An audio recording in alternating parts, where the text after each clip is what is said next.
उदरवर्णनो हे जाणे जे यज्ञकर्म. नमस्कार. आज आपण पाहतोय मुरमुऱ्यापासून डोसा. अगदी इन्स्टंट डोसा आहे हा. 15-20 मिनिटात तयार करता येतो आणि कुरकुरीत हवे तर कुरकुरीत आणि मऊ हवे तर मऊ. याच्यासाठी मी 3 फुलपात्र भरून मुरमुरे घेतलेत. मुरमुऱ्यामध्ये भरपूर पाणी घालून मुरमुरे छान भिजवून घ्यायचे. मुरमुरे वर तरंगत आहेत त्यामुळे त्याला हाताने थोडंसं दाबून घ्यायचे म्हणजे ते ओले होतील, सगळे भिजले जातील. हे पहा, याप्रमाणे मुरमुरे भिजत ठेवलेत.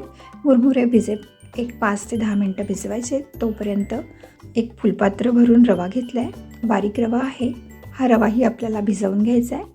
रव्यामध्ये रवा बुडेल एवढं पाणी घातलं आहे आणि हा रवा एक 5 मिनटं भिजवत ठेवला आहे. 5 मिनटात हा रवाही भिजला आहे आणि मुरमुरेही छान भिजलेत.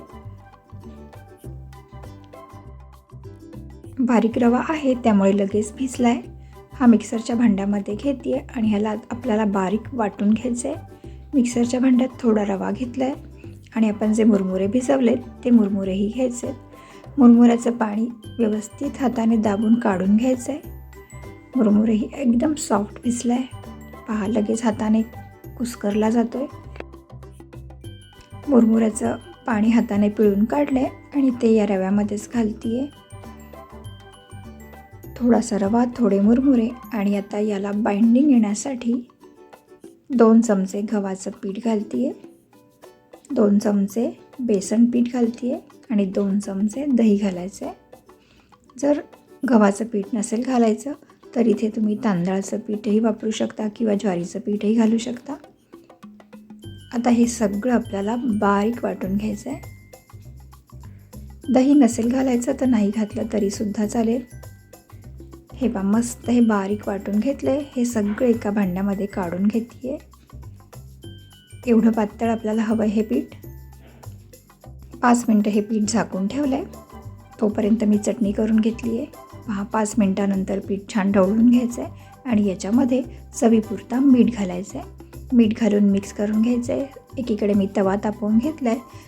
तव्यावर थोडंसं तेल घातलं आहे आणि ते तेल टिश्यू पेपरने पसरवून घेते आहे आणि याच्यावर 1 चमचा जे आपण डोस्याचं पीठ तयार केले ते घालते आहे. पहा, मस्त जाळीदार असा हा डोसा तयार होतो आहे. एका बाजूने छान शेकून घ्यायचं याला. याच्यावर थोडंसं तेल घालते आहे. एक बाजू याची छान तयार झाली की मग याला उलटवून घ्यायचं आहे. पहा, मस्त याला जाळी पण आली आहे आणि छान हा मऊसूत तयार केला आहे. पण आपल्याला जर कुरकुरीत हवे असेल तर गॅसची फ्लेम लो करायची आहे आणि त्याच्यावर आपल्याला हे बॅटर पसरवून घ्यायचं आहे आणि लो फ्लेमवर ह्याला छान असं भाजून घ्यायचं आहे. थोडंसं वरून तेल घालते आहे.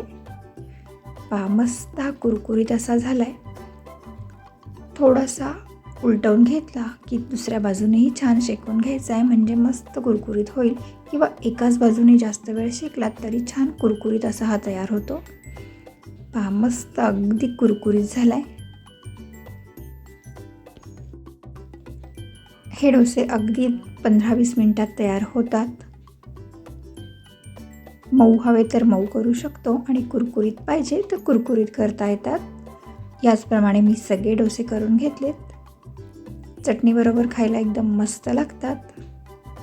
ही रेसिपी एकदा करून पहा आणि आवडली तर एक लाईक करा, कमेंट करा, शेअर करा आणि चॅनलला अजून सबस्क्राईब केलं नसेल तर सबस्क्राईब करा आणि त्याच्या बाजूचं बेलचं बटनही प्रेस करा म्हणजे माझ्या व्हिडिओचं नोटिफिकेशन तुम्हाला मिळेल.